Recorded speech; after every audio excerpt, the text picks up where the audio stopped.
శిష్య, ఎరుక దేహములు రెండు వేరు వేరనియు, ఎరుక సత్యమనియు దేహం అసత్యమనియు శృతులు 2వ అధ్యాయం భగవద్గీత 16వ శ్లోకం తెలుపుచున్నది. ఈ రెండు ఒక్కటే అగును గాని వేరువేరుగా లేవని నేను తెలుపుచున్నాను. నేను తెలిపిన విషయం నీకు సరిగా ఉండుటకు, సులభముగా అర్థమగుటకు ఒక యుక్తిని చూపుచున్నాను. దీనితోనే సంశయము తీరిపోగలదు. అది ఎట్లనినా, పలుకు అనగా మాట. ఆ మాట పలికినప్పుడు ఆ మాటలో ఉన్న అభిప్రాయము ఆ మాటలోనే ఇమిడి ఉన్నది. కానీ ఆ మాటను విడిచి అభిప్రాయము వేరుగా మరొక చోట కనబడుట లేదు. మాట కానీ ఆ మాటలో ఉన్న అభిప్రాయము కానీ రెండూ ఒక్కటే అయినట్లా ఈ ఎరుకా దేహములు రెండూ ఒక్కటే గాని వేరువేరుగా కనిపించవు. వేరువేరుగా ఉన్నవని తెలిపిన ఎడల ఎరుకా దేహమును విడిచి ఎచ్చోటనైనా కనబడవలెను. అట్లు కనబడటలేదు. కనుక ఈ ఎరుకా దేహములు రెండూ ఒక్కటేనని తెలియవలెను. కట్టెయందలి అగ్నిని తెలుసుకొనవలెనని రంపముతో కోసినను బాడిసతో నరికినను ఆ అగ్ని తెలియబడదు. 2 కట్టెలను చేర్చి రాపిడి చేసినచో ఆ అగ్ని బయటపడును. అట్లనే గురుబోధయను విచారణ వలననే ఎరుక అన్నది ఏమిటని తెలియుటకు గాని ఆ ఎరుక రహితపడుటకు గాని సమర్థత ఏర్పడును.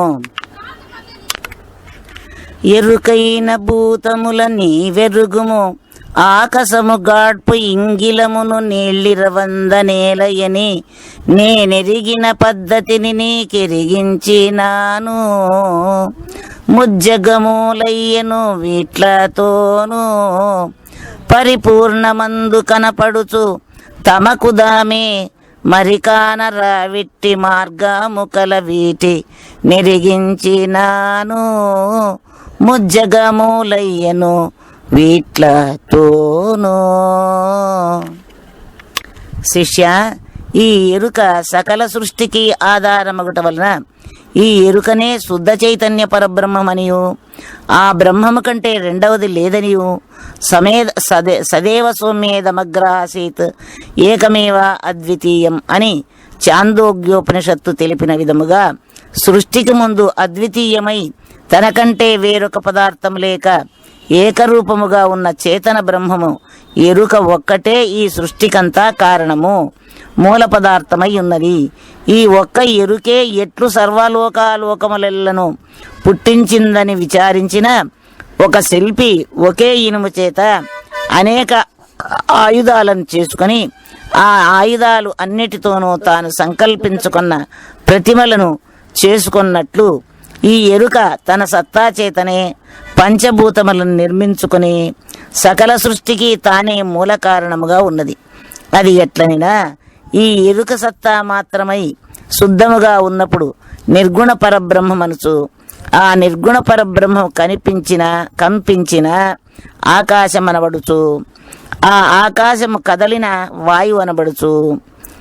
అది ఎట్లనినా ఈ ఎరుక సత్తా మాత్రమై శుద్ధముగా ఉన్నప్పుడు నిర్గుణ బ్రహ్మమనుచు, ఆ నిర్గుణ పరబ్రహ్మం కంపించిన ఆకాశం అనబడుచు, ఆ ఆకాశము కదలిన వాయువు అనబడుచు, ఆ వాయువు మూర్తిభవించిన అగ్ని అనబడుచు, ఆ అగ్ని చల్లారిన జలం అనబడుచు, ఆ జలము గట్టిపడిన భూమి అనబడుచు.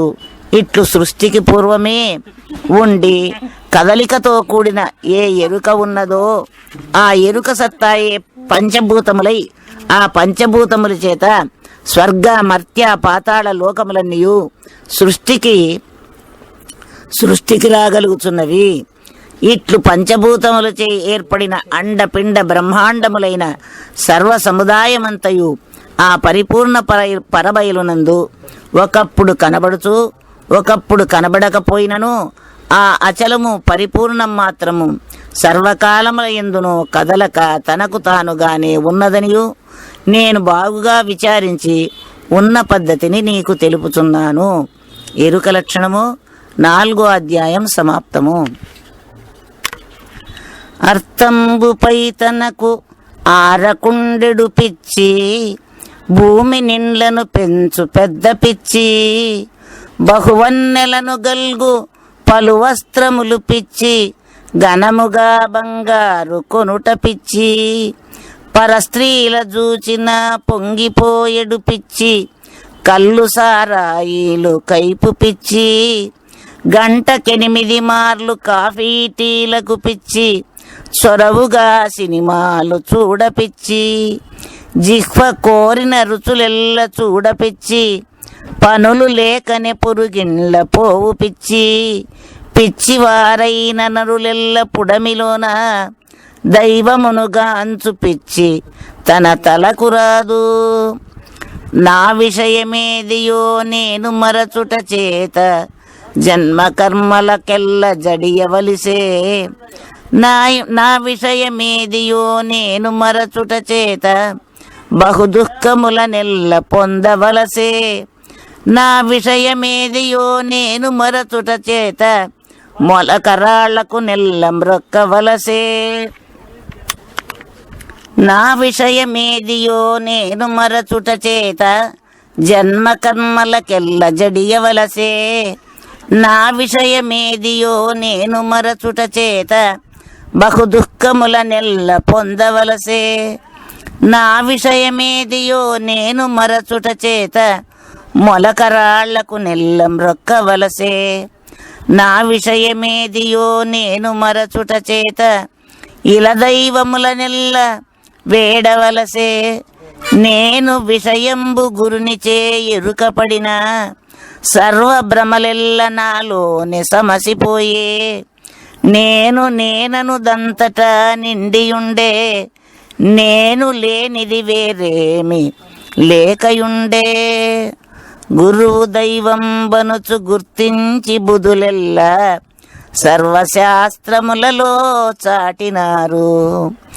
ఆ గురు మహిమెంత ఆశ్చర్యమో గాని హరిహరాదుల కంటే అధికమనిరి, పెక్కు జన్మాలలో పాపంబులను ద్రోలు హృదయ తాపములెల్ల ఊడదీయు, ఎందుండి జన్మకు ఏ తెంచినది తెల్పు, తిరిగిపోయడి తావు తేటపరచు, నిక్కమన్నది ఏమిటో ఎరుకపరచి పారమార్థిక సత్యంబు బయలుపరచి, భయము భ్రాంతుల నెల్లను పారద్రోలు సత్యగుణరూపుడైనట్టి సద్గురుండు, గురుపాద తీర్థమే ఘనమనియ శృతులెల్ల హరిపాద తీర్థమని ఎనగలేదు, ఆ తీర్థ మహిమెంత అలరారుచున్నదో గురుపుత్రులకు గాని గుర్తుపడదు, జన్మ కర్మములనే జాడను పరిమార్చు బయలు భ్రాంతుల నెల్ల పారద్రోలు, తాననే రూఢిని తరచి చూపించును హృదయ గ్రంథుల నెల్ల ఊడదీయు, ఘోర పాపంబులెల్లను గూలద్రోయు, తాను వచ్చిన చోటేదో తేటపరచు, నిజము దబ్బరలేవియో ఎరుకపరచు, నెక్కమైనట్టి గుర్తొకటి ఎదలు నిలుపు, సర్వాంతర్యామి అయి సకల జీవుల యందు వెలుగు బ్రహ్మమునెవరు ఎరుకజేయు, వెలుగు బ్రహ్మమునెవరు ఎరుకజేయు, వృద్ధిక్షయములు లేక ఒక్క తీరుగనున్న ఆది దైవమునెవరు అందజేయు, అంతటా ఉండియు అగుపడక కనులకు పూర్ణ రూపుని ఎవరు పొందజేయు, అఖిల దేహములుండి అంటక ఏదాని విమల ఆత్మనెవ్వరు విశదపరచు, పిండ బ్రహ్మాండముల కన్న పెద్దదగుచు, సూక్ష్మముల కన్న సూక్ష్మమై చిన్నదగుచు, పరగు పరమాత్మను తెలుప బ్రహ్మవశమే, సద్గురుండొకరు దయదలచి చూపకున్నా, సద్గురుండొకరు దయదలచి చూపకున్నా. శుద్ధ నిర్గుణ కందార్థ దరువులు 5వ అధ్యాయం ఎరుకోత్పత్తి లక్షణం. ఎరుకోత్పత్తిని తెలియగా సరసిజ గర్భాదులైన చాలరనిటిచో నరుడెంత వాడు వాడది ఎరుగుదు ననవట్టి మాట లివి వింతగాక తప్పదు వాని కికరాక పోక అరమరలేక సద్గురుమూర్తి చరణ పంక రుహాద్వయార్చన నెరుగాని నరుమాట లివి వింతగాక తప్పదు వానికి కరాక పోక. శిష్య, ఉరుములు పిడుగులు యొక్క శబ్దములకు బండలు కూడా గడగడలాడును. ఈ ఉరుములకు పిడుగులకు మూల పదార్థమేమని విచారించుతూ పోయిన ఎడల నీటి ఆవిరిని తేలును.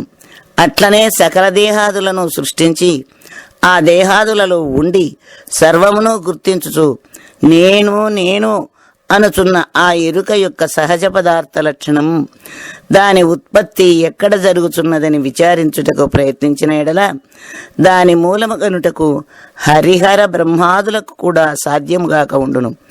ఎందువలననగా ఆ ఎరుకకు ఒక మూలమంటూ కనబడక ఉండును, లేక స్వతసిద్ధమా అని విచారించిన అటుల కూడా కనబడక ఉండును.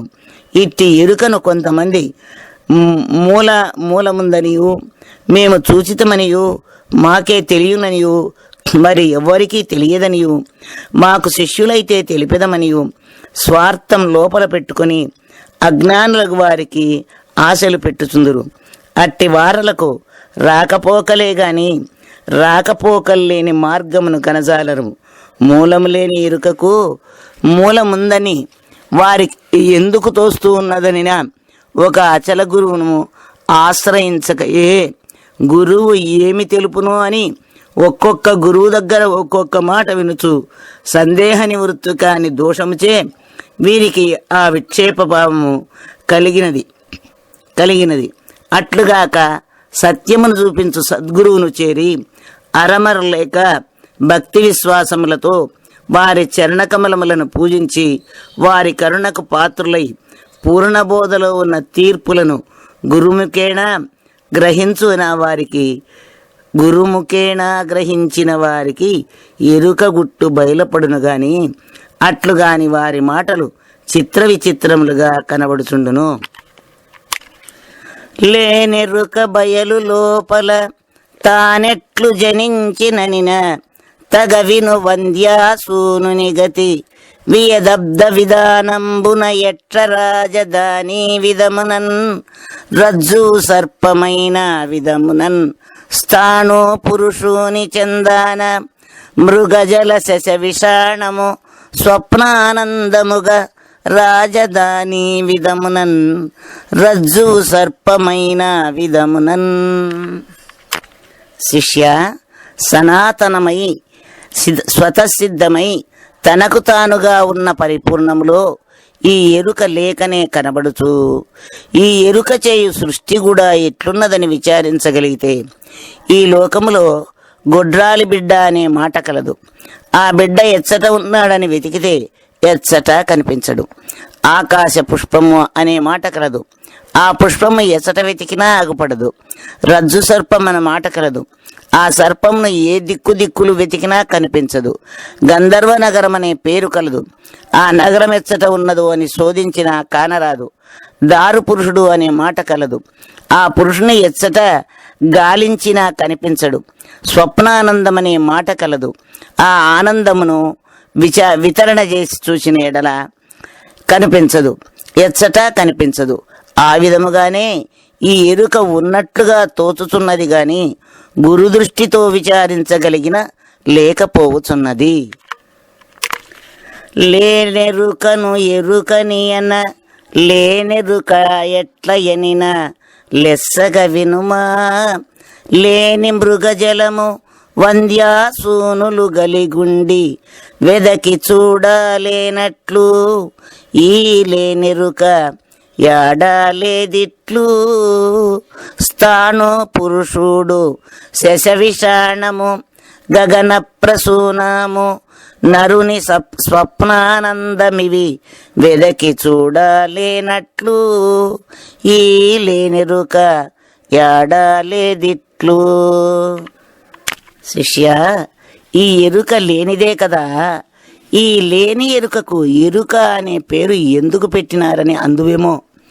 ఎండమావులలో నీరు లేకపోయినా ఎండమావుల నీరు అని పేరు వచ్చినట్లుగాను, గొడ్రాలికి బిడ్డలు లేకపోయినను గొడ్రాలి బిడ్డ అని పేరు వచ్చినట్లుగాను, మొద్దులో మనిషి లేకపోయినా దారుపురుషుడని పేరు వచ్చినట్లుగాను, కుందేటికి కొమ్ములు లేకపోయినను కుందేటి కొమ్ము అనే పేరు వచ్చినట్లుగాను, ఆకాశ పుష్పము లేకపోయినా ఆకాశ పుష్పం అనే పేరు వచ్చినట్లుగాను, స్వప్నానందమునకు ఆధారం లేకపోయినా స్వప్నానందం అనే పేరు వచ్చినట్లుగాను, ఈ ఎరుక అనేది లేకపోయినను పై వాటికంతా లేకనే పేర్లు ఎట్లా వచ్చినవో అలాగునని ఈ ఎరుకకు కూడా ఎరుక అనే పేరు వచ్చినదని తెలియవలేను. పరిపూర్ణమొకటి తక్క ఇతరమైన ప్రపంచమెల్ల తగదెలియుము. పరిపూర్ణమొకటి తప్ప ఇతరమైన ప్రపంచమెల్ల తగదెలియుము. నీవెరుకేనని మదిలోపల ఎరుకే పరిపూర్ణమెరిగే దెరుక నెరిగేది ఇంకొకటి లేది రెండెరిగేది. ఎరుక పుట్టువు మూల మెరుగానిది ఎరుకే. ఎరుక